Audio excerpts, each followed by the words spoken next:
I was doing fine as a lawyer until we had our first son. I'm like, this doesn't work. Like, he goes to bed at 6:00 every day, which means if I don't leave the office at 5 for my 25 to 30 minute drive home through Dallas traffic, I'm not going to see him that day.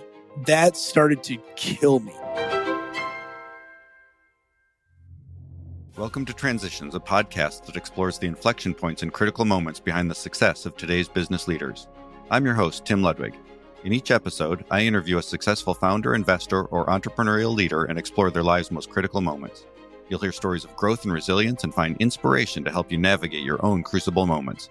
You can access all episodes, including transcripts, at transitionspodcast.com.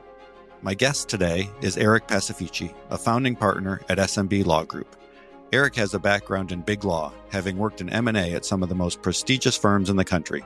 He's also the only person I know who used an anonymous Twitter account to jumpstart the founding of a social media-driven law firm focused on small business buyouts. Eric is a passionate advocate for entrepreneurs and small business, and our conversation covers his journey to a top law school, a life-altering health event involving his family, and why he chose to become an entrepreneur. Please enjoy my conversation with Eric Pacifici.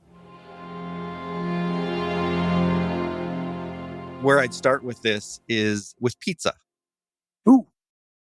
There, I already got the reaction I was looking for. You are well known online for being a pizza aficionado, having it every Friday night. And I'm curious, is that a shtick? Is that the real thing? Where does it come from? Yeah, I love pizza. So I love eating pizza on Fridays, right? And I have fun with it. Obviously, I make a lot of jokes, but I don't decently. And obviously pizza in your late 30s, it starts to feel different when you eat pizza. So I don't eat a ton of it, but I like to order a pizza on Friday because it's just something to end the week that gives us kind of a feel good moment. Everybody loves pizza. It's Friday, end of the day. I'm having pizza with my kids. It feels like the end of the week, kind of a marker in the week to kind of indicate where we've come. And so it's nice. And yeah, it's turned into a little bit of a shtick. I don't know a ton about pizza. In fact, I love to tweet the pictures of pizza, but the worse the pizza, the more, engagement it gets. And so I have some fun with it because I'm not a pizza snob by any stretch of the imagination. In fact, the best pizza place I think for us is the local place called Marco's because it's right in the neighborhood. They can get you a pie in like 10 minutes and it's delicious. I was going to ask about Marco's because there's a little bit of controversy surrounding them with you. Right. Yes. Well, it rhymes with Narcos. I guess I shouldn't say Marcos, but no, they're fantastic. I like to tease them online. They have a pretty bad social media presence. And so I'll tag them at something or whatever. And then they respond to me like Monday at 9 a.m. I'm like, come on, guys, so they're missing a big opportunity, but.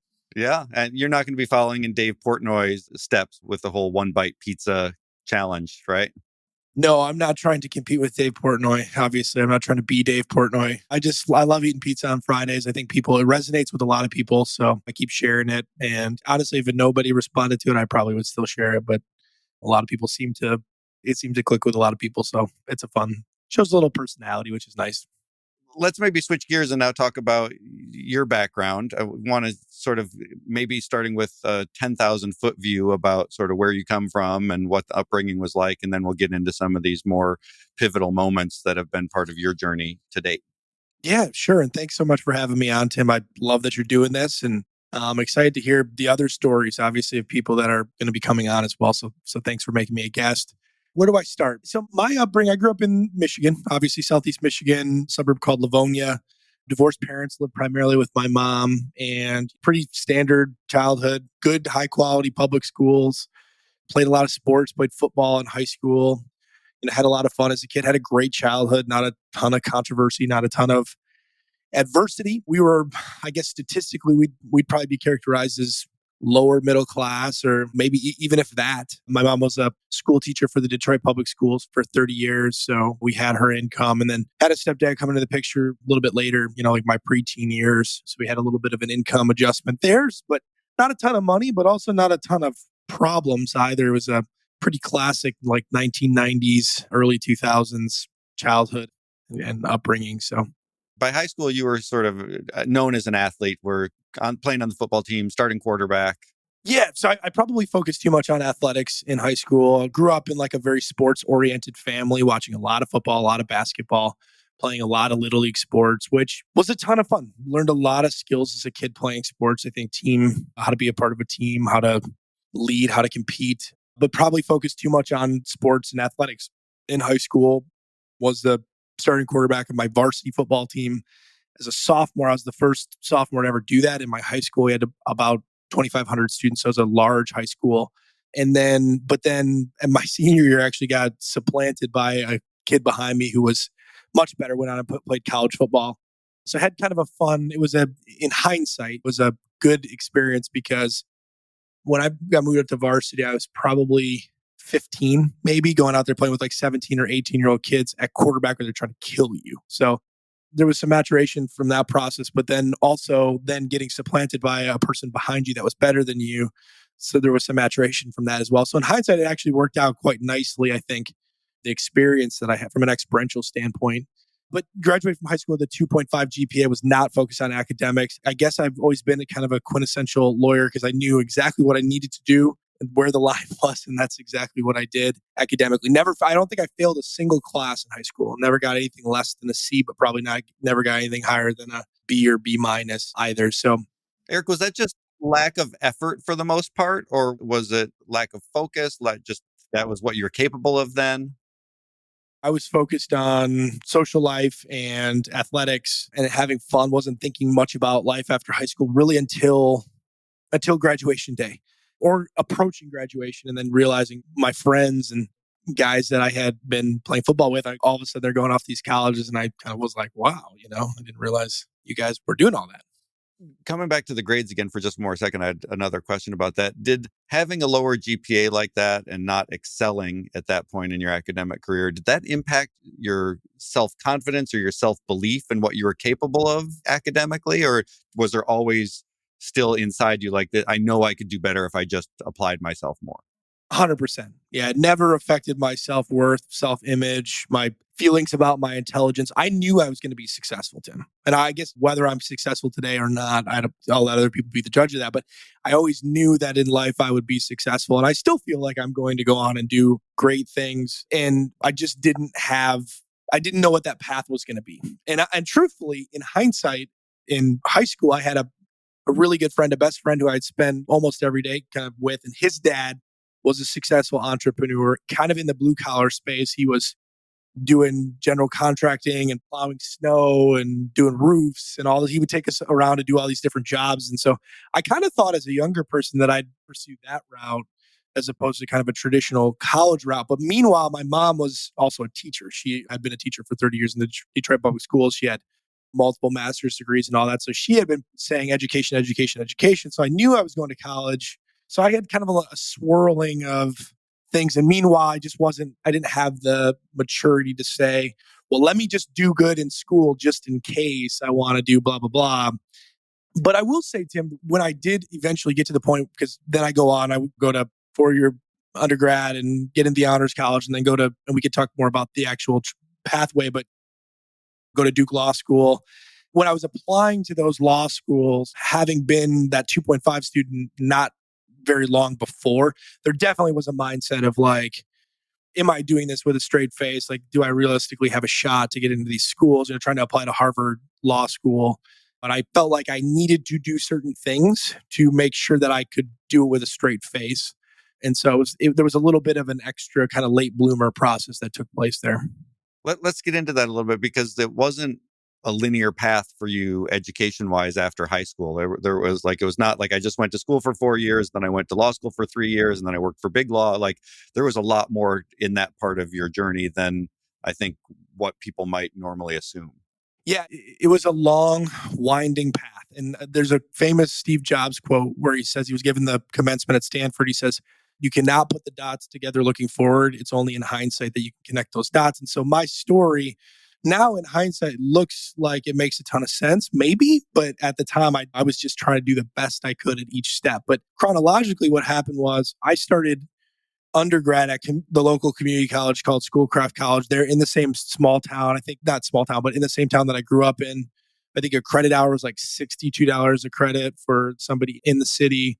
But I actually didn't even take a full course load. I took 9 classes or 9 credits because I was saying, okay, now I need to do well. That's when the light bulb went off. And I thought, okay, I need to do well. So let me start off with something that I can sink my teeth into. So I did 9 credits.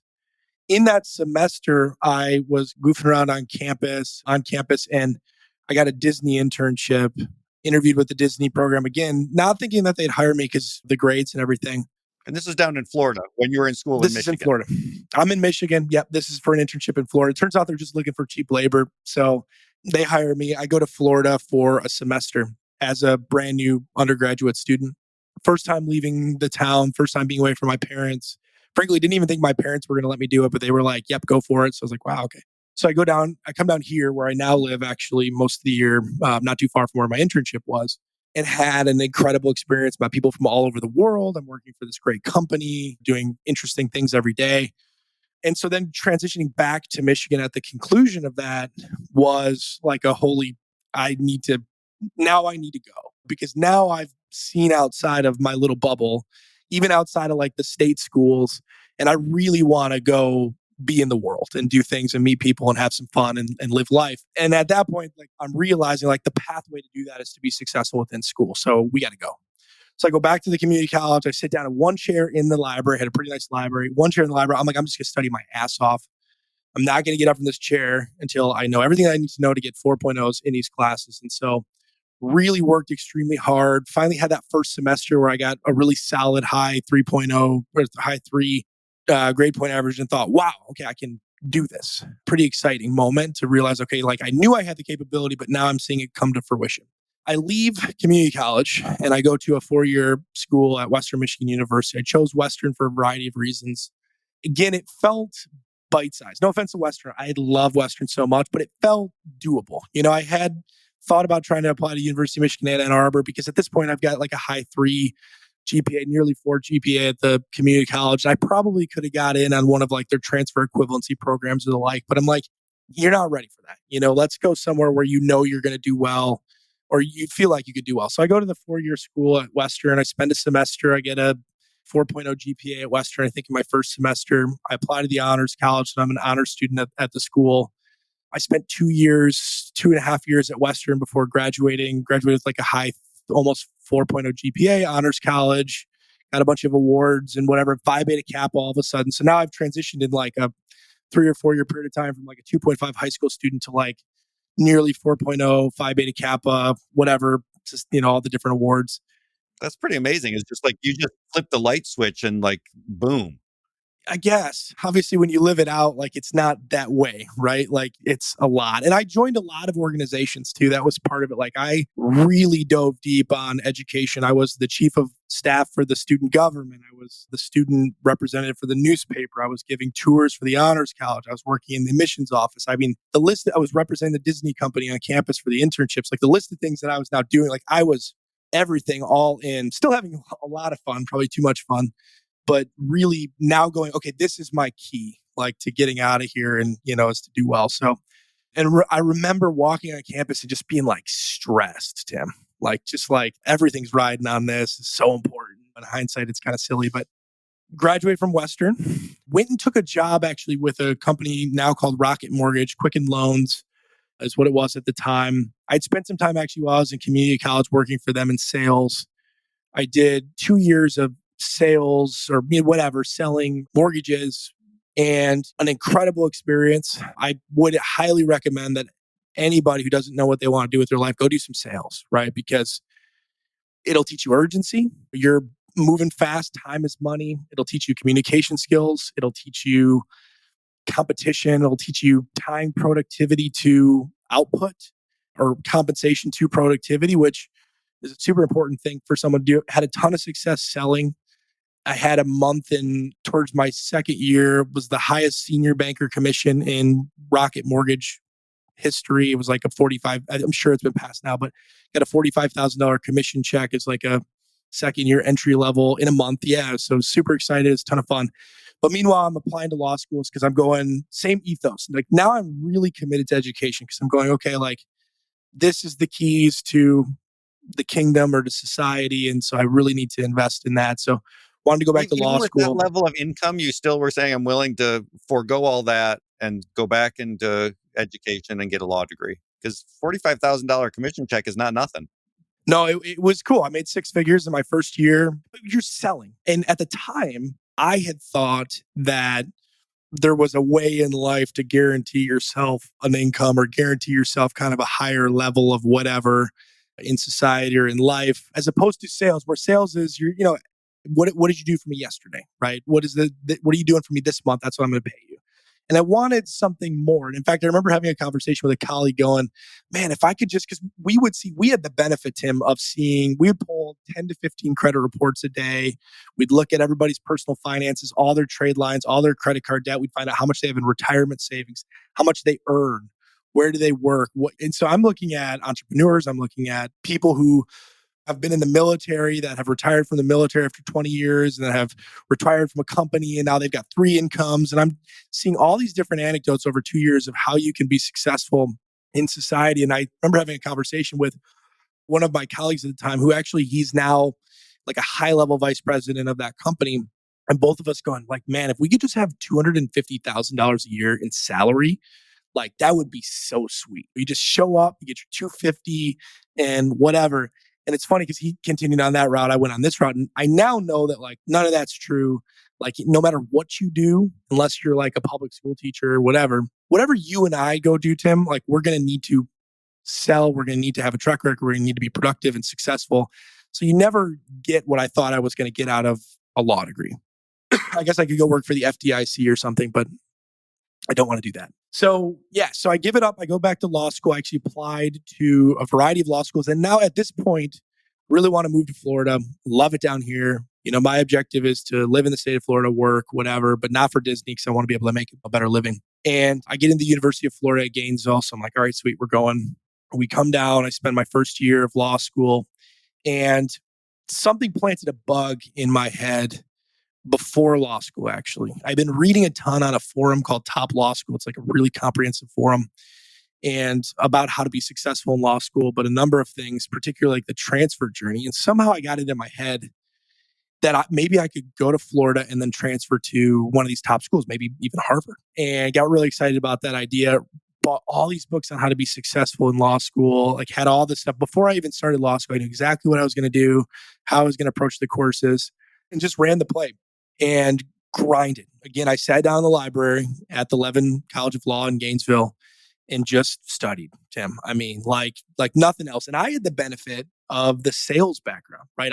I just came out of like a high intensity 80-hour-a-week sales job. My classmates have not. Many of them are K through JDs. They just came out of undergrad. They've got a completely different ethos, or they're wealthy. They've got the car lot at that school looked like a high-end car dealership. So they didn't have that same ethos, not even close, right? And it's no disrespect to them, tremendously smart and successful people. Many of them are my colleagues now here in Florida, but I mean, I just blew them out of the water. Second in my class is not the smartest person in that class by any stretch of the imagination, but was number one in my group. There's three groups, number one in my group, and then number two total out of 300 students.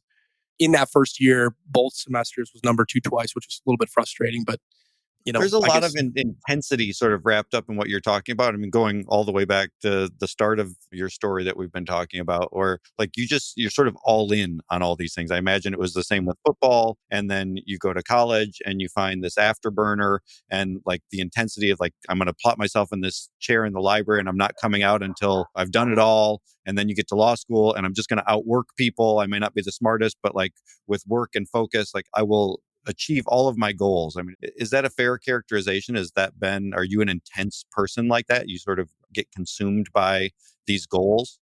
That's a good question. I love a project, right? Like if you give me something that like I tell everybody every day, I'm like, find something you're passionate about, find something you're good at, and find something you can make money doing. Work in the middle of those three things and you will be successful, right? And so when I find something that I'm passionate about and that has upside, I guess I make up for maybe I'm not always the best, but I am extremely driven and I can remember one of the first things I actually had that experience with was in high school. I had one teacher she was like my person. Her and I still talk all the time. She looked after me, and she was the web development teacher. And they were creating a website for the school. She gave me the football portion of the website and was like, go to town, build a website for the football team.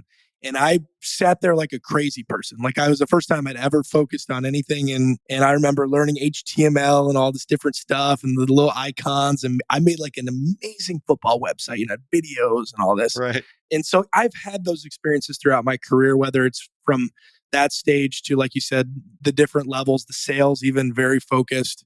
And as a person, Tim, like I'm sure you have that feeling. When Tim is giving his very best. When it was your A work, and when it wasn't. And I get a lot out of knowing that I'm doing A work. So, and you seem to do a lot of it. I mean, I have the capacity for hard work and focus like that, but it's more episodic. Like there seems to be just this consistent level of determination you're able to apply for extended periods of time that to me seems unusual in a good way. And it's certainly been very beneficial. It could be. I don't feel like I work that hard, Tim. I really don't. The people around me in life tell me that I do. And they're like, you're so busy. You got so much going on. And sometimes I look at that. It's almost like if you've ever fallen. Like as a kid, I remember I was rollerblading. My neighbor Corey was pulling me on his bike with a rope, and I was on my rollerblades. Man, I took a dive and just wiped out, skinned my knees. I think I hit my face on the curb. Like I had like baseball pictures. Like a week later, I have like scabs on my face. And you hit the ground, and I looked up, and I was like, oh. He was like, Eric, it's bad. It's bad. And when someone else tells you that it's bad, that's when you have like that moment where you're like, it's bad, Corey, isn't it? And so I get a lot of that in my life where people are like, hey, you're working a lot. But I don't feel that so much. My colleague Ellie has a concept that I love of the full integration of life as opposed to the kind of compartmentalization and trying to like have a balance, because you create work life and then you put those two things at odds with each other, when in reality you should be saying like my life, like it's a component of the broader life and they should all kind of work in concert. So I think there's something to that. Instead of work-life balance is more work-life integration. Yeah. But for me, it's sprints too. I think one of the things I've struggled with the most professionally was coming out of college. And in college, you've got semesters. And in those semesters, you go, okay, I've got 5 classes. And even in law school, I got constitutional law, I got contracts, I got writing, and I got whatever. And I'm like, and I got to crush these, and then I'll get a break, and then I'll start new ones. And then you come out into the workforce, you come out into everyday life, especially in sales, and they're like, every month for the remainder of your life, Tim, you need to produce. And it's all going to be exactly the same, and we just need you to go. And you never get that break. There's no summer vacation. There's no final exam. You're just grinding. I've struggled in those environments, right? I really excel where I've got a discrete project. And I think maybe that's why I ended up as an M&A attorney, where I've got discrete project-based work. I'd love to have recurring revenue, by the way. Love to have recurring revenue. But yeah, I love a good project.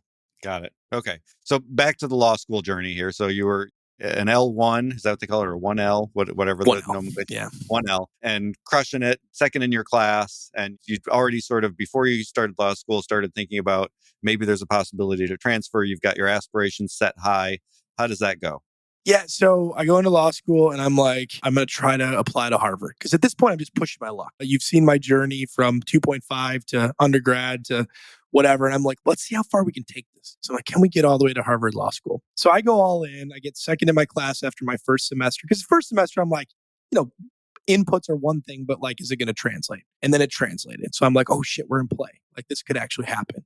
This is viable. I can apply with a straight face. So I go nuts. I remember there was a night, second semester of 1L, where I woke up at like 3 a.m. and I was like, you're not doing enough, Eric. Like this isn't your A work. Like you need to go. And I studied like a crazy person. I knew the black letter law like inside and out. But so then I started applying. I got a bunch of professors who were Harvard Law alumni, Professor Johnston, and a number of people who I'd research assistants for and had taken classes with that were Harvard alumni to write me Harvard specific letters. But I knew I needed to cast a wide net, because the background here, Tim, is that in the legal profession, it's very much a profession of have and have nots. You have very wide, disparate outcomes based on the institution that you get your law degree from. And lawyers, for better or worse, they'll still ask you, man, after 20, 30 years, you'll be 50 years old. You meet a lawyer, and one of the first questions they'll ask you is, where'd you go to law school? Very, however you want to characterize that, it's a fact. So I knew in the law, there are 14 law schools that are traditionally the top 14 law schools, the T14, from Yale at number 1, Harvard and Stanford at 2, somewhere between 2 and 3, New York, Chicago, and Columbia at 4, 5, and 6, somewhere in there. Then like Michigan, Virginia, Duke, and then rounding that, I was like Georgetown and a few others. And that's changed a little bit even since I've graduated in the last decade. There's been some fluctuation. But I applied to all 14 because the outcomes for those 14 schools are vastly different. If you graduate from a top 14 law school, you're talking about like 99% employment within 6 months after graduation. Most of them have jobs already secured after 2L summer, making, and at the time, it was on average $160,000 starting income. Most of them are in New York, LA, Chicago, DC, and then the Texas cities, Dallas, Houston, and Austin, and a few other outlier cities. But that's where most of those graduates will go and get those salaries. And then you look at even like Florida, like a solid top 50, top 30 law school like the University of Florida. And the average starting salary is like here in Florida, if I wanted to get a big law job in Miami, there's a handful of jobs, first of all, much more discreet. And those starting salaries at the time were like 105 to 135. So a pretty significant difference then. So I'm like, all right, I've got student loan debt and I want to make money. Like, let's go get some experience with one of these big firms. So I got to get to one of these schools. So I applied to all top 14 schools, including Harvard, and started getting into most of where I applied, even all the way up to Columbia, New York, and Chicago. And then did not get into Harvard, Yale, or Stanford. In fact, I didn't even apply to Yale. I didn't think it was a good fit. It's the number one school and it's very academic central, like very like high-end philosophical. They would have denied me for the record, but also didn't think I was the right fit. So I didn't apply, but I got into all the rest, but waiting on Harvard, and then they denied me. So, is what it is. But I got into the two schools then that came into play. My wife and I didn't want to move to New York. We didn't want to move to Chicago. And the West Coast seemed pretty far. I flirted very heavily with the idea of Berkeley, but moving all the way to the West Coast seems like a lot for us, which seems silly in hindsight, but we like dogs and all this. We're like, we're going to move all the way to Berkeley. It's crazy. So we were torn between the University of Michigan in Ann Arbor and Duke. And then the backstory with Michigan, again, I grew up in Southeast Michigan. Both of my parents are Michigan State grads. I'd always been like kind of hostile to the University of Michigan. That's changed over time as like my younger brothers went there and whatever. But I really didn't want to go to Michigan. And particularly, I didn't want to move back to Michigan because again, like the whole goal from day one, Tim, all the way back to the Disney experience was like to get to Florida, to live in the warm weather, to live in the Southeast, to be out of Michigan, be out of that bubble. And so the idea of going back kind of felt like not a good fit in this story. I would have done it because again, the outcomes were so much better, but Duke came through, got into Duke similarly situated in terms of whatever job prospects. And so went to Duke and had a really good 2 years there. Did the Really happy I rejection did that. by Harvard, did that put a chip on your shoulder? Some people, those things turn into fuel for their ambition and like, I'm going to prove to them that I could have was there any element of that? Or it was just like, I tried, didn't work. Duke is still a great school. I'm moving on. 100%. Yeah. The latter. I don't live my life kind of feeling that way towards people or towards things. Like what I would bet is they looked at my application and they said, this kid's not going to be a good fit. This isn't going to be a good situation for him. He's probably not going to be successful here. They know that better than I do, right? They're looking at the other applications and the credentials and whatever. And truthfully, even showing up at Duke, like I was frazzled for those 2 years. It was a great 2 years. I suspect most people would describe their years in law school as frazzled, but like I was frazzled. And I had a really good experience.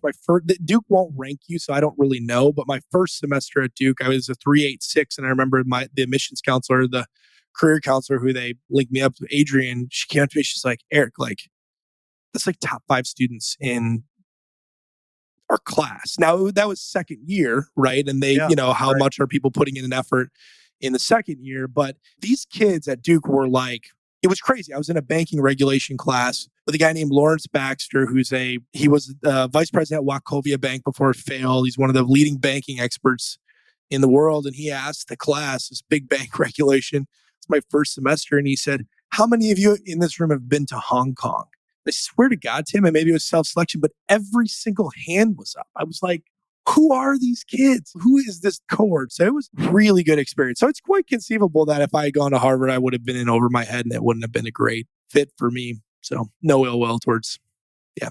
So good experience at Duke, and then coming out of there, this is the time to grab the brass ring and join one of the top, AmLaw, whatever firms that's at the pinnacle of the profession. Well, so what I did was a little bit, I guess, more my style, right? Because I don't really care. And in fact, I didn't really know who the firms were. I guess I knew who Cravath was and Wachtell but like Latham, Kirkland, Sidley, I don't know. But what I did know is that, again, the salaries, right? The salaries were $160,000 in New York, LA, Chicago, DC, Dallas, Houston, and Austin.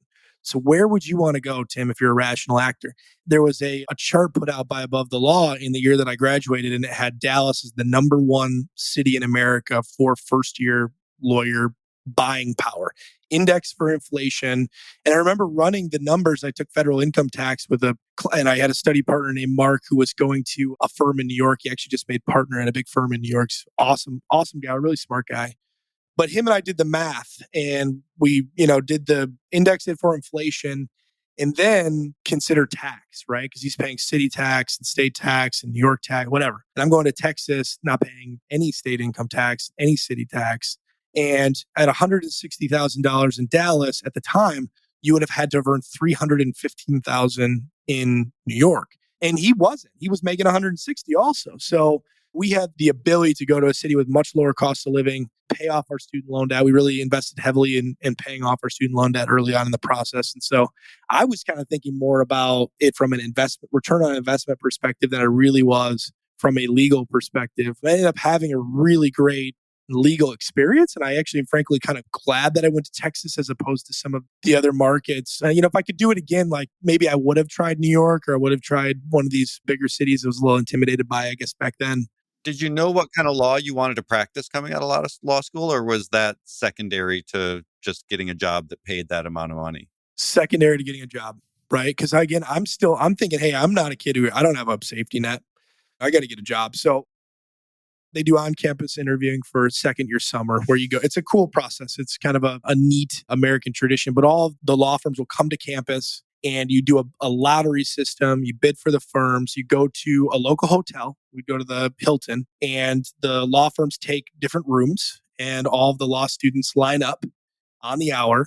And on the hour, you knock and you go in, you do your 20-minute interview and you come out and you do that 25 times. And then hopefully you get a job. Hopefully you get called back and you get a job. Speed dating for legal jobs. Speed dating for legal jobs. And so I went into that, Tim, with knowing that my life depended on getting a job, right? Depended on getting a job. I'm married. I'm young. I got no money. I got a ton of student loan debt. You could have given me a job as in the mailroom as long as you're going to give me the salary. So I remember I had rehearsed my line, which was, I think I would be a good litigator for these reasons. I think I would be a good transactional attorney for these reasons. It's hard after my first year to put my finger on exactly what I want to do. And that resonated really well with everybody because everybody's like, yeah, I mean, obviously, who knows? And then as luck would have it, I ended up in a practice group. And again, maybe it was that the screener, similar to Harvard, they're looking at applications, resumes, and they're talking to kids and they know better than you do what you'd be a good fit for. And I ended up in a discipline that I think was a perfect fit. It's interesting. When I look back at the start of my career after college, I gave almost no thought to the culture of the firm that I was joining or the manager that I might be working for. The things that would most impact my day-to-day experience, right, is all about the prestige of the firm, the amount of money I was going to make, and the city I was going to live in. And then I don't even think I had the tools then to evaluate what would have made like a better business to join. Right now, having spent time as an investor later in life and being able to marry that with the experience of being in more of an operating role, like the combination of those two things for a job seeker, if I had to go out and do that again today, would really radically shift the way that I approached it and thought about what I was trying to optimize for. Sounds like we'll get to this in a minute, I think, but you got really lucky with where you ended up. But it could have all, I mean, there's a lot of horror stories about people joining these big law firms and having very poor experiences, right? Well, I think most of the experiences are poor. Yeah. And that's in your discipline, like there's true delineation between opportunities and between a good company to work for, a bad company to work for. In the big law world, there's not a whole lot of, it's different flavors of the same thing, in my opinion. And you go into these interviews and you say, tell me about the culture, and the word collegial is used so much, it almost loses meaning because the problem in big law is just it's the incentive structure, right? Like if I'm going to bill as a fifth year, if I'm going to bill at $1,500 an hour. If I'm not willing to work on Christmas Eve or during grandma's funeral, somebody else is at those rates. And when these firms are, it's a high stakes, bet the company litigation or transactions, like they don't give a crap about your grandmother's funeral. They can't, right? And so, unfortunately, and for most in-house lawyers that have lived that life, right, they've been those outside lawyers. They have no sympathy for you, and also they can't because they're hiring you primarily as CYA for their board. And so, if you fumble the bag, they're going to try and throw you under the bus. But to the extent that they can't, they're going to get thrown under the bus. So it's no mercy.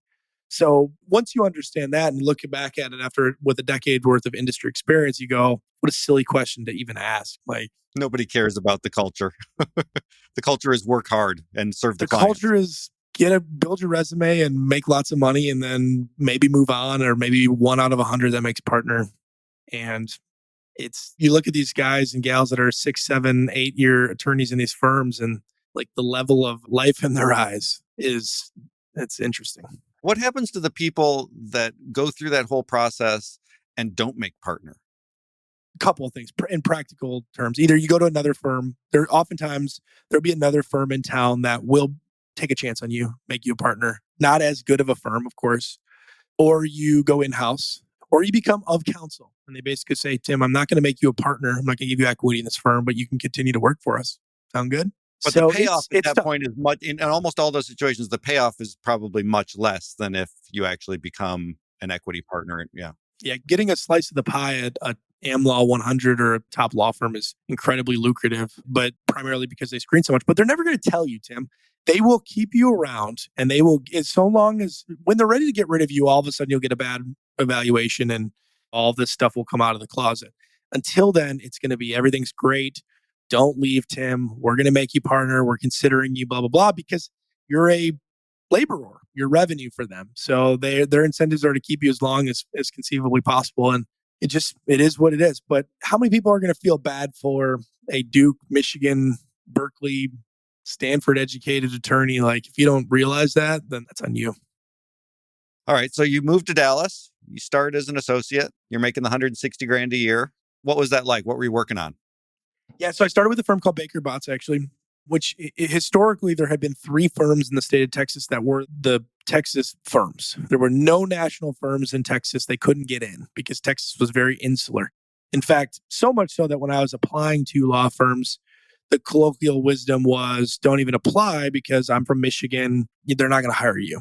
They did, but they were one of my very last bids in the process. But I think I got lucky. But that changed like right around the time that I started there. And what the big national firms, Kirkland and Latham and Simpson Thacher, that now have big prominent Texas offices, is you don't have to start a firm from scratch. Just go hire the lawyer, give them a big bag. They'll bring the clients with them. They're actually not loyal to the firm name. They're loyal to Tim. And so that's what they started to do. And all of a sudden, these firms were able to blow up. And so I joined a law firm called Baker Botts, and in September, and less than a few months later, a big group of partners that actually had recruited me down from Duke left to go open an office with Sidley Austin in town. So the group went from 13 partners to I don't even know, 9. And then by the end of my first year, it was down to 6 partners. And a big group of the very best partners left to open a firm called Gibson, Dunn & Crutcher. It's a LA-based law firm, top 10 national firm, and to open the Houston office. But one of the partners was with me in Dallas. And this was the very best. I mean, some of the best, I think arguably the best corporate lawyer in Texas today, or will be soon, is a partner named Hillary Holmes. She left with them. Really incredible group. And so I thought, okay, the writing's obviously on the wall. I mean, I'm brand new here, but I mean, we went from 13 to 6 in a year. I better go with them. I had the opportunity to go with them. I would have never gotten a job with that firm. Again, would have never gotten a job with that firm directly out of law school into Texas. There's no way. They rarely hire at all. So I got incredibly lucky, had the chance to go over there. So I did, and ended up working with some really incredible lawyers. And it was interesting because it's almost like my UF to Duke transition. It's very similar in that I show up at Gibson, no disrespect to the Baker Botts attorneys. They were really good. It's a top 50 national firm. But the lawyers at Gibson were doing nothing but pure play M&A. Like, they were really intense. The junior lawyer, I remember working with the junior lawyer there, Jonathan Whalen, and just being just flabbergasted at his M&A capabilities as a junior attorney, just turning private equity M&A deals for a bunch of prominent Texas funds and then working throughout the Gibson system. And so had the opportunity really fast to join a much better group. Two doors down was Jeff Chapman. Jeff was, at the time, I don't know what it is today, but he was one of 5-star individuals in private equity M&A in the country. And he was the only one in the state of Texas. He's two doors down. The partner that I had worked with the most, Doug Rayburn, who's an incredible lawyer. He was the top corporate lawyer in the city of Dallas, like just really incredible group of people. So it worked out. I think it worked out extremely well. Yeah, that's a powerhouse group. What a great training ground for you. Scary. Yeah, it was scary. Yeah. I mean, it makes sense in hindsight, but obviously at the time it was an intense experience. Yeah. Let's maybe leave big law behind and fast forward to the health challenges and scare of 2022 with your second son. Yeah. So to connecting the dots. So ended up working for Kirkland Ellis and left, finally got a chance to move to Florida. This was during COVID. I'd started to post on social media about M&A, primarily trying to network in the entrepreneurship through acquisition and kind of SMB communities, thinking about buying a business or being involved in business buying. So we launched the law firm. We can talk more about that. But in the first month of launching the law firm, my 1-year-old at the time, 2 young kids, both boys, but the younger of the two, he had developed pediatric epilepsy. And it was hard to detect at first because it's a rare form called Deuce syndrome, where he has 2 different types of seizures, but they're drop seizures. If you're familiar with that, his head kind of drops. And when he was crawling, we just thought he was clumsy, whatever. And then one day I realized, like, holy shit, like, he's having seizures, which scared the heck out of us. And we go see a pediatric neurologist and start going through the whole process of trying to figure out why is he having these seizures, how do we treat them, and whatever else. Well, in the process, they start doing a ton of testing. And they're trying to figure out, is his brain okay? What's going on? And they did a lot of tests. We did an MRI on his brain, blood tests, and it was like one bad thing after another kept kind of popping up. And it probably started, he turned 1 in May. We probably started the testing in like March. And then on July 4th of 2022, so not last July, the July before, because of a long chain fatty acid test where they took a blood sample of the very long chain fatty acids, and they drew the conclusion that he had X-linked ALD, X-linked adrenoleukodystrophy, which is a rare form of kidney issue where you're not processing these these C24 and C26 long chain fatty acids properly because you're missing an enzyme.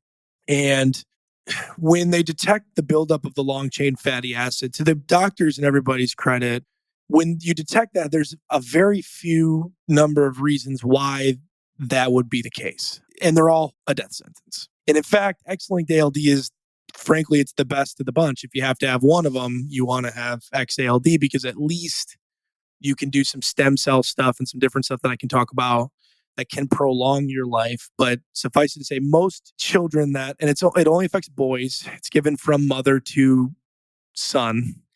But most boys who have it, they develop a breakdown of the nerve endings or the nerves in your nervous system between ages 4 and 8 is when it catches up to you. And the problem that happens with X-linked ALD and why they've now implemented early detection newborn screening in 38 of 50 states. They really need to do it in all 50 states, but 38 of 50 states is that by the time when you find out that most kids have XALD is when the nerve damage has become so it's manifested and they start to like drool. They'll be drooling. You're like, why is he drooling? At age 4. And then the breakdown happens between ages 4 and 8, and then they die. So it's a tremendously sad condition.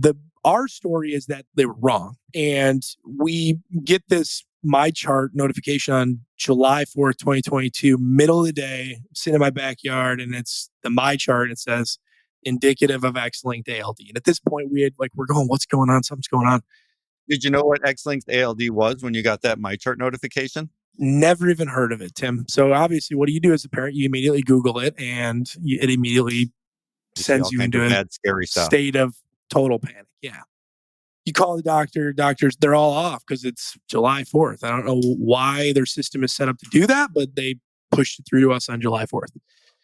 So we ended up getting through to somebody, and we're hearing new journey, new journey, new journey. The doctors are sure. They're like, we're 100% sure. We're really sorry. Dr. Ronald Davis here in Orlando, he's head of pediatric neurology for Arnold Palmer Children's Hospital. His office is really good at pediatric neurology, and on with his PA. And she's like, you're going to come in tomorrow. I'm so sorry. But she's like, this is over our heads. Like Masonic Children's Hospital in Minnesota is the right place. They're already talking about on the first day about us going to Minnesota for whatever, trying to find stem cell donors. And it was bad. The really scary part about it, Tim, and this is where like things got very dark for me, is it's a genetic condition that I don't know that I've ever told this full story, by the way, to anybody, but it's a genetic condition that affects from mother to son and does not affect daughters, except for maybe later in life. Women can develop issues much, much later in life, and not life-threatening issues. But with boys, it'll theoretically, in many cases, kill you. 50% chance that both boys had it. So we get the diagnosis on the one. They're like 100% new journey, new journey.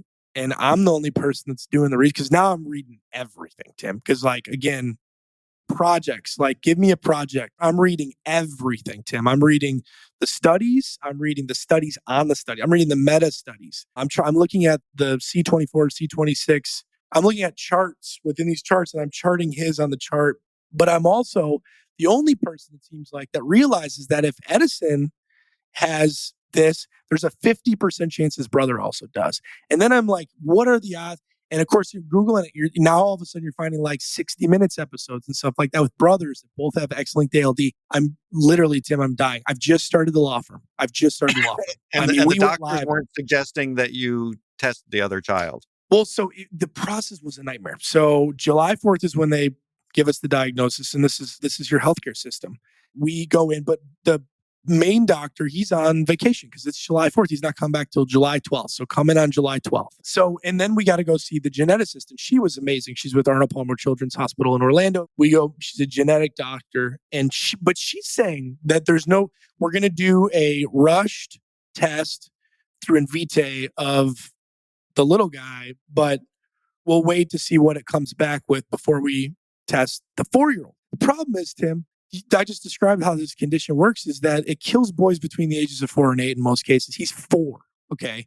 I don't have time for 3 weeks for Invitae to process this to then get, and they're like, well, you're going to have to pay out of pocket. I'm like, I don't give a fuck what I got to do. You're going to run that second test on now. So I'm like, I mean, I'm like yelling at a doctor, and it wasn't her fault. She's, it was a mess. And it must have just all felt like it happened in the blink of an eye, right? Like you went from 0 to 100 miles an hour on this diagnosis, and what do I do? Like your whole life must have just been turned upside down in an instant. Horrible. Yeah. And we just started the law firm. It was the first month of operations of the law firm. My poor partners, they're sitting on calls with me, and we're trying, because I told my wife, I'm like, we cannot compound crises. We have a health crisis. We can't also have a financial crisis. But practically, how do you compartmentalize that and not just be a complete basket case on every call you're trying to join? And like, where does that strength or ability come from? You're in shock. I mean, I was in total shock. So, I mean, the clients I had at the time, fortunately, some of the early clients that we had were like longtime good friends of mine. Frank Rivera, I'll say a name. Frank is a longtime good friend of ours. He was the person who introduced me to ETA. He's bought a business in Texas. He's doing extremely well. He was one of my first clients. I'm like, Frank, here's what's going on, man. Like, bear with me. I actually handled it quite well because you have to, but it was like I'd do a call, I'm doing purchase agreements, and then Tim, I'm walking through the woods, I'm screaming at the sky, I'm punching trees, I'm thinking there's a chance my whole family's dying, my whole family, not just my 2 boys, but also there's a chance if the boys have it, my wife has it, which means she's going to start to see issues later in life. Like this is a bad situation. I mean, horrible. Worst case. Horrible. Because it's like watching, the analogy at the time is be like watching your loved ones in a burning apartment for years. There's nothing you can do to save them. And so just incredibly traumatic situation. So we lived with that for a month. The upshot is we lived with it for a month before we got the DNA test back, and it turned out to not true, which again, then you're still freaking out. I mean, I didn't stop thinking about it all day, every day until probably the end of the year, probably around December, January of 2023 is when I was able to like stop thinking about it pedantically, but because you start to think all kinds of things, right? Because now, okay, well, so the DNA test came back, but what about these long chain fatty acids? Does he have one of the other things? Because the other things are also terminal. So we had to process through a lot. It took a long time to kind of unwind the mess. And even as I say it today, I'm like, do we need to like go get those long chain fatty acids tested again, like ASAP? So, but yeah, I'll stop rambling.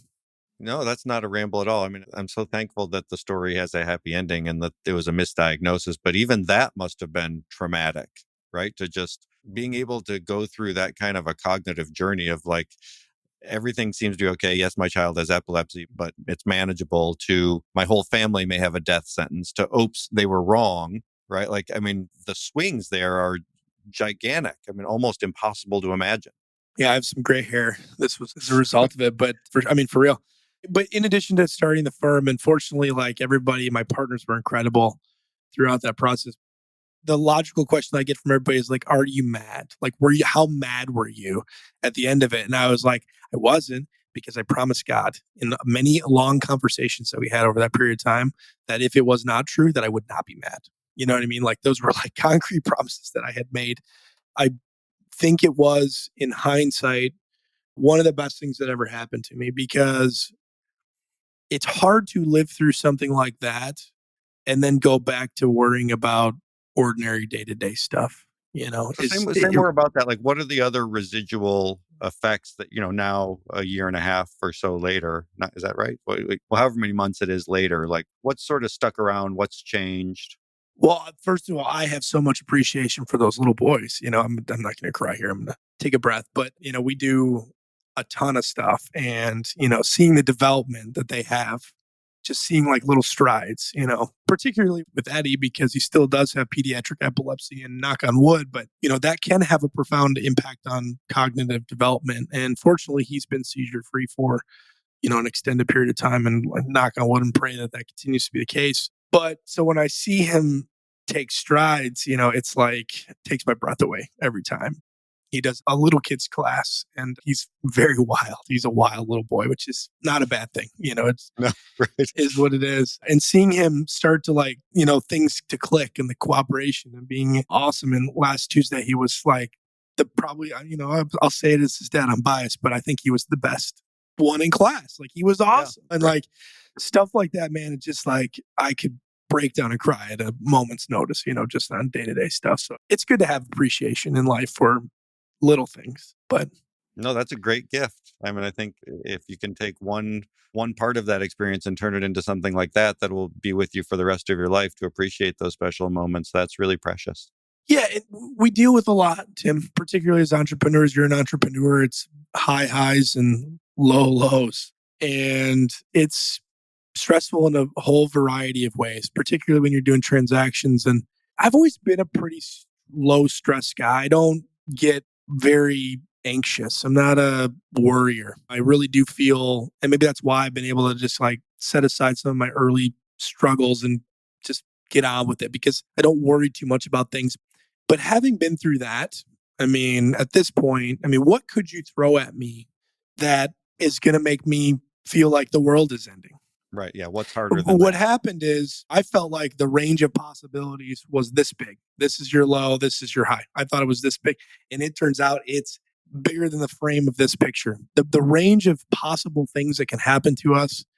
I struggle to think about, well, and I won't even say the things, but I struggle to come up with things that could really be a game over, because to me, Tim, I've always been a glass half full guy. I am a guy who finds solutions, and maybe it's why I'm a lawyer, but you give me a problem and I will find a solution. In that situation, there was no solution, and I was still searching for one. That's why I was charting, C24 and C26 levels, going like, something's not adding up. I was trying to solve it, but it was a true game over. It was a true, if this is true, there's no fix. Your life is over. As a glass half full person, did you ever feel like there was a moment where you lost that kernel of optimism that, people like you have? Early on, 100%.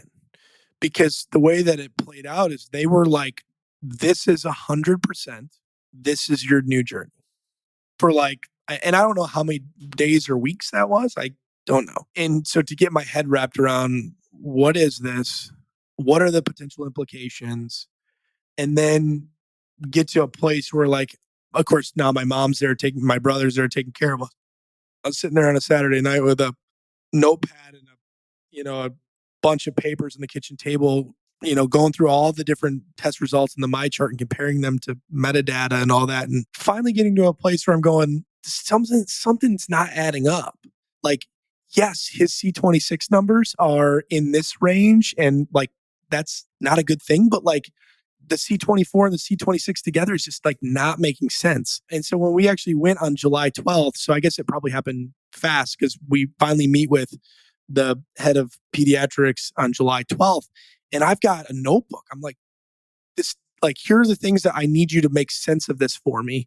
And at that point, I had the realization, this is going to maybe sound whatever, but I was sitting there across from this man going, like, with the deep realization, like, I know more about X-linked ALD than this guy does. Like, if that's the case, I probably know more about this than anybody in the city of Orlando right now. Like, this is weird because and certainly more about it as it relates to your child than anybody else on the planet. Yeah. And things weren't adding up. So that's when I started to have optimism, but I thought maybe I was losing my fucking mind. I thought maybe I was self-soothing in like the deepest of possible ways. And of course, at that point, we don't have DNA testing back. And yeah. You mentioned that at the beginning of all this, it was the first month you also launched your firm. So maybe that's a way to create a segue here back into that topic. And you also mentioned earlier that there's this ETA, entrepreneurship through acquisition journey, that you had started to consider while you were a lawyer. Was it because you didn't enjoy law at that point, or you just wanted a new challenge? I was struggling with a lot of the things that my clients struggle with, right? I was doing fine as a lawyer until we had our first son. And I didn't love it, right? And I was working extremely hard, but it was like just me and my wife and the dogs. And if I had to do whatever I had to do, like, no big deal. And then all of a sudden I have my first son. And I'm like, this doesn't work. Like, he goes to bed at 6:00 every day, which means if I don't leave the office at 5 for my 25 to 30-minute drive home through Dallas traffic, I'm not going to see him that day. Like, I'll have seen him in the morning. I was getting up with him, reading him stories for like an hour or 2 hours before work, but like I'll see him again tomorrow. Like, that started to kill me. And I remember driving Mockingbird Avenues of 50. I remember doing like 65, 70 miles an hour down Mockingbird, like trying to get home just to have a few minutes with the guy. And so being like, this doesn't work. And if I could do something entrepreneurial, then maybe I could have more control. And obviously, seasoned entrepreneurs will tell you that more controls in certain ways, less control in others. But the backstory there is I had been introduced while I was a lawyer at Gibson Dunn to the person who I mentioned recently or earlier in the conversation, who he was at Goldman Sachs and he was going to buy a business in Austin, or looking to it. They moved to Austin to start a search fund. And him and I are talking about life objectives. I'm like, I really want to live in Florida, but there's not a good legal market in Florida. I'll have to take a big pay cut, blah, blah, blah. And he's like, you should buy a business. I'm like, buy a business? Like, what are you talking about? It's like 2017. He's like, yeah, you should read this book. It's the Harvard Business Review Guide to Buying a Small Business. Like, and I was an M&A lawyer. I'm like, who's going to buy a business? That sounds crazy. So I read the book. He sent me the book, I think, if I remember correctly, and just lost my mind. Again, like somebody who like dives in, read Buy Then Build and everything that I could conceivably find on small business M&A. Got super excited about the idea, but also was like, okay, I can't go buy a business. I'm listening to podcasts. I'm worrying about a lot of the things that my clients worry about, which is like, how am I going to come up with a 10% equity injection for a multi-million-dollar business? And so spent a few years just kind of letting it marinate. Love the idea, love the concept, but I'm working in big law. I've got little kids. Actually, we paid our student loan debt. We had $250,000 in student loan debt from my wife and I's collective undergrad and college and her master's degree. We paid that off the week that our first son was born. So now I'm debt free. I've got a new son who I like really want to be there with and spend as much time as I can with. And that's what kind of triggered the events that led to 2020 when I started talking about it publicly. Publicly on Twitter? Yeah. Well, actually, it was 2021. So I started following social media, Twitter, much more closely during the pandemic, bored at home, whatever. I'm now in Colorado. I'm working in big law, but I'm in Colorado. I'm in a beautiful home outside of Boulder, looking at the mountains every day, doing legal work. We're having a ton of fun. It's the pandemic and we're drinking IPAs and making s'mores and whatever. It was great. But I'm also reading Twitter a ton now. And I'm learning about Nick Huber and Red Zeller and all these different people that are on you that are talking about business buying, and followed that conversation for a while, and then decided in August 23rd of 2021 that I was going to make a anonymous handle and just start talking about M&A, because that was the one thing that seemed to be missing from the conversation. A lot of business buyers and operators, but nobody from a legal perspective that could tell you how to concretely buy a business. And so I just started tweeting about that, and And it and happened tell extremely tell fast. us what your handle is on Twitter. It's at SMB_attorney, small medium business _attorney. And the reason I bring that up and wanted you to mention is because you were not a small and medium sized business attorney when you created this anonymous account. That's right. Yeah, that's right. I was working at Kirkland and Ellis doing $100 million, $1 billion transactions. Yeah. So, So so why did you give it that handle? Like, was it because that was what you wanted to talk about? Because you thought that was where the audience was, or that was where the gap was, or because you were already foreshadowing that this might be a bridge to next stage in your career, or all of the above? yeah, well, so I never claimed to be an SMB attorney, never claimed to be an attorney that works in SMB. I told my whole story right there in pinned it to my bio, which is I am a lawyer at a firm at this level that does these things and want to talk about small business M&A because I want to get to know you guys. I want to network and I want to potentially buy a business myself. And so it was like SMB attorney, not like SMB attorney.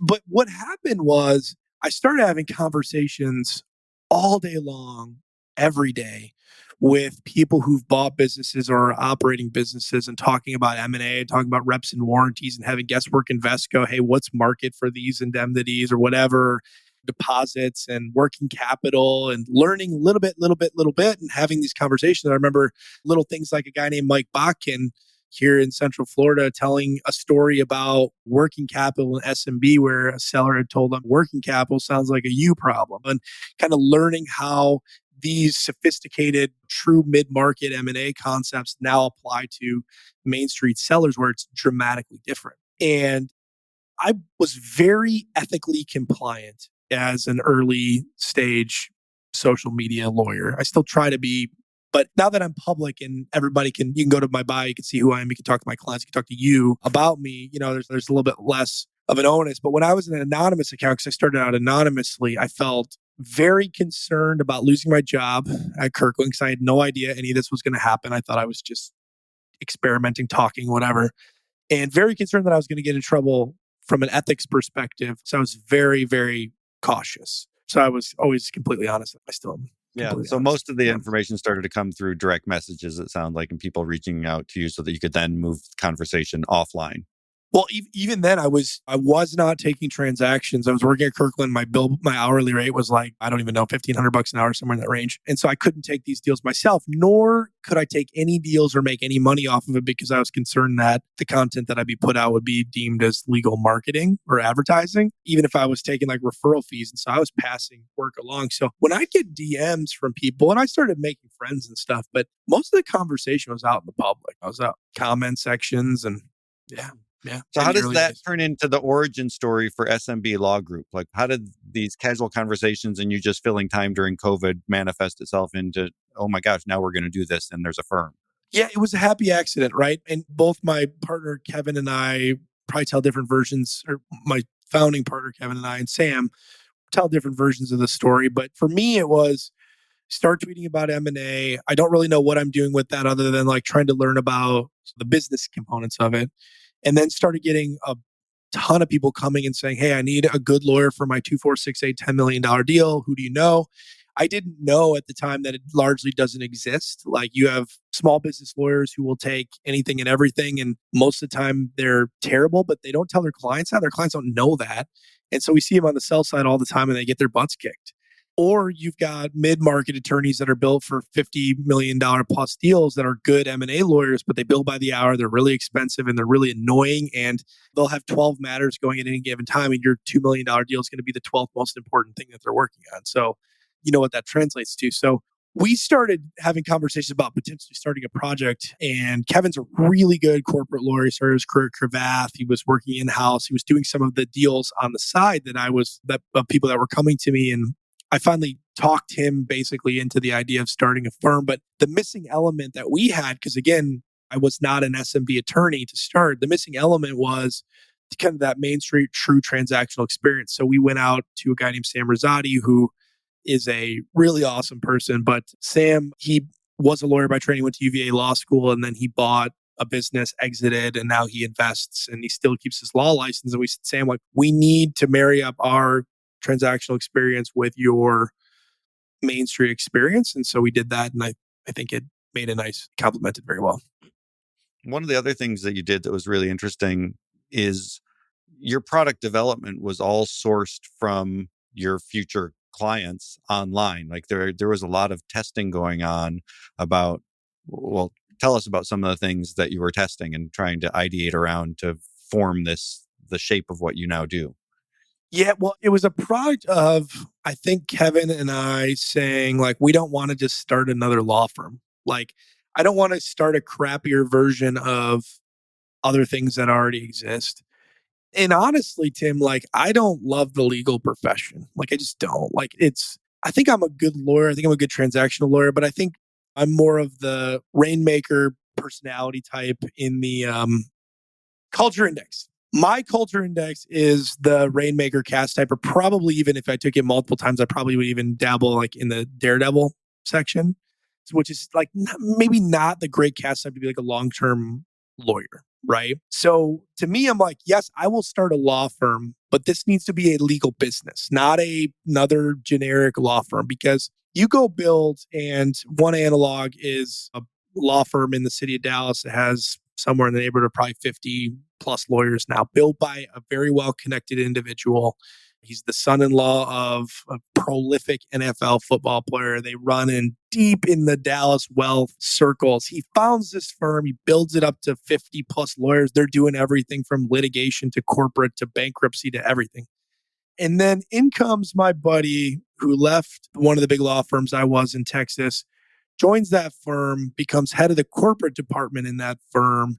And in his second year, makes almost as much as the founding partner of that firm, right? Because the way law firm incentives are built is you eat what you kill and I'll go build. But, everybody's a partner. So we've split the equity so much that we're a mile wide, but an inch deep. Meanwhile, I've built an organization as the founding partner that's 50 to 100 people. I've killed myself to build this institution. If I had done it in anything that's non-law, my net worth is probably in the 8 figures. I've made an enormous amount of money. I've got a huge exit coming. In the law, you don't have any of those things. You're getting out earned by the dude who just came in off the street who generates more work than you. Meanwhile, you've bared that cross. I'm like, I'm not going to do that. I'm just not going to spend my life building an institution because I am not wired that way. So if I'm going to build a law firm, it needs to be a legal business. It needs to do something different for our clients than what already exists. And it needs to be high quality for me. And so we go out to our clients. We're like, what do you want from a law firm? We went out on social media. What do you want from a law firm that doesn't already exist? Tell us what to price, how you want it priced. What would you do differently? And you guys told us everything.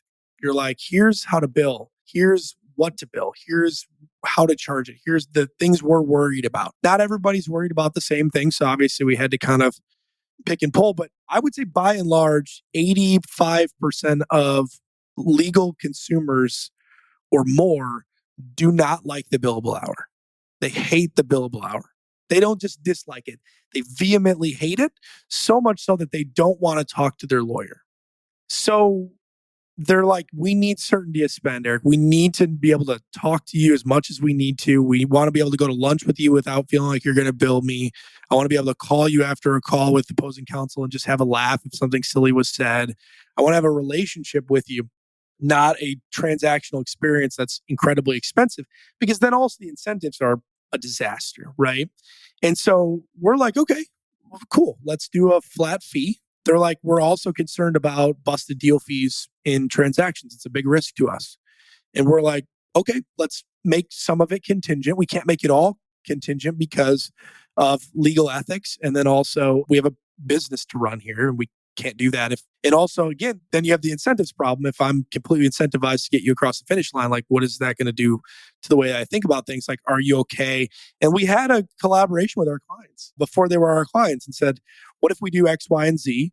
And they literally built us the playbook, and we're frankly, like, the community was so good that they were able to even say, yes, some of these, like some of the little things, like, yes, it would be amazing to have the compensation be completely contingent on closing, but we also understand why you can't do that. And we're okay with that too. And so not only was it like, it was just an amazing experience kind of building the model of the firm. And what I now know, which I did not know at the time, is because it was kind of a happy accident, is like product market fit in a business is so essential. And when the community gave us that product market fit on day one and said, here's what doesn't exist, and here's what we want, we were able to take it. And the analogy that somebody recently used is it's the difference between pushing a boulder uphill or guiding a boulder downhill. Was that you that used that analogy, Tim? I don't think it No. was me, Okay. no, but that makes sense. I wanted Yeah, to give you and credit there. it You should feels just that take way credit. when it certainly feels that way when you do have product market fit. Everything feels easier. What's supposed to be hard just seamlessly falls into place. Yeah. Yeah. And so it was a great start. I don't know that we could have possibly had a better start. Yeah. Yeah, the other thing that from the outside seems different is that this notion of having a life outside of the law and respecting that people are multifaceted and have competing priorities, not on the client facing side as much, but for your internal staff, seems to be another part of the DNA that you've created. Right. We're very fortunate. And I think it's a product of we built a firm that we would want to work for. That was our ethos, is what we're trying to create something for us that obviously does high quality work for our clients, caters to our clients, but also like that we want to actually work for, which means we don't want to be doing the long commutes anymore. And I understand some work in this economy has to be done in person, and those things should be done in person. But for the rest of us that don't necessarily need to, to be there in the office just for purposes of the legal profession, like putting on a tie and going to the office because it makes the old guy down the hall feel like he's got more control over you. Like, it's not true. And you're talking about in our profession, we benefit from being in an industry of, at least at our level, of incredibly driven, incredibly accomplished type A individuals that have always been successful, right? Like the lawyers in any of these firms have been successful their whole lives. And so what is going to change now, right? Particularly if you build their incentives to tie to their performance, just like you should. They love it, right? They feel like a business owner, but also they have that control and the ability to, again, not, you lose control in certain ways, you gain it in other, but most importantly, like we're a group, much like our community. Like this firm, I think is a reflection of the SMB community, which is a family oriented group of people with a little bit different priority of having that autonomy, but also owning the responsibility. And we are a reflection of that. And I think we, as a result of it, recruit disproportionate to what we should ever recruit. We are a startup business, really. And when we go out with a job application, we get applicants from every top 25 law firm that you can think of. And that's crazy. But it's because so many people want the same things and so few traditional thinkers are willing to give it to them.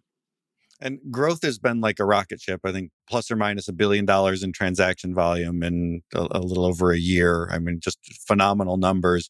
With growth, there's often challenges. I mean, you found the product market fit, but what has been the key challenge of keeping up with that pace of growth since you founded the firm? The difficulty we have is professional services are tricky, and particularly legal professional services are really challenging to scale. We've said from day one, we don't even know if it is scalable because, again, the traditional law firm is a mile wide and an inch deep. And Tim, you'll join our firm and you can service a certain number of clients. And as soon as you hit capacity, we got to add another Tim. It's really tough to add people below Tim for so many reasons. It's the client's expectation if they're coming to work with Tim, but also then you create this ethos within the legal profession that everybody's going to end up with equity. So if you're going to recruit somebody that's going to be on a partner track, their expectation. Finally, Tim can recruit somebody beneath him, but then that person is only going to be there for a period of time before they're saying, hey, I either need equity or I'm going elsewhere, or I'm going to go compete with you, because also in the legal profession, I can't have non-competes. You cannot put that person in any situation, so that you could teach them everything they know. And then your choice is you either give them equity, which dilutes your value, or they go and they compete with you. Yeah. And you've And demonstrated there's a lot of demand for these services in this market, and sort of open sourced your playbook about what kind of firm can be built that thrives in this marketplace. And so it's an open question even to this day as to whether or not this business is really scalable in a traditional way, the way that you would scale an HVAC business or any business that our clients are going to go out there and underwrite and say, hey, this is a investment I want to make because this business is able to be grown. I don't know if that's the case. And so somebody asked me the other day, like, what's the exit here for SMB Law? And my response is, I too early to be thinking about that, but it's quite conceivable that we get to a place with this business where we go, we've built something unique that services this space. And that's a great thing. It's not an extraordinary business, but it has met the needs of people that we care about. And now we're going to do something different while that thing continues to live on. So Yeah. I don't know. Well, your journey is one of, I think, incredible self-belief and grit and setting really high goals and then going out and actually achieving them for the most part. To sort of bring this to a close, you're kind of a guy that, as you said, goes all in on things. I imagine SMB Law Group is sort of where you're all in now, but is there something next on the horizon that you're already starting to feel or think about? Not right now. So and if you ask me every day, I'll give you a different answer to this question, but we are at the center of so much opportunity within our firm. I mean, we see and have visibility to endless investment opportunities, and it's really easy to get shiny object syndrome and think, hey, I'm going to go spin up a fund. But we're not going to do any of that. Right now, my focus is that everybody within our business should have a job, and you should be focused on doing your job. What is my job within that firm? And when I wake up in the morning and I sit down on my computer, I should be focused very pedantically on accomplishing those couple of things. And once you've done that, I think that's the only way we're going to scale this is if we have enough bodies that are focused pedantically on a few things. And so you have to fight that shiny object syndrome. But it's hard in our industry because I tell all of our prospective clients that as much as we are really good transactional lawyers, which I think we are, I should qualify that for ethics purposes, but as much as I think we're good lawyers, more than that, we are really, really well connected. And if there are things that you need in your deal, whether it's financing sources, investors, QE providers, industry experts, we can find it for you.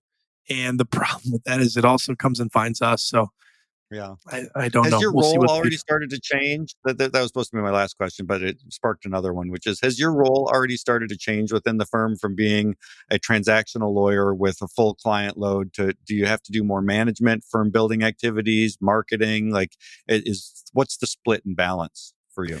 So for me, I market obvious. Oh, I wouldn't describe it as marketing, but I tell the world what we're up to on a regular basis in an educational, informational way. But then I'm doing deals. Yeah, I love the deal work. I love having clients and working on transactions. So I still have a full load of transactions. But it dovetails back into the culture index conversation from earlier, because when we started the firm, Tim, we sat down, we did a culture index to figure out what I was good at, what Kevin was good at, what Sam was good at. And it turns out we have very complementary but different skill sets. Kevin is really good with technology. He's really good with administrative things.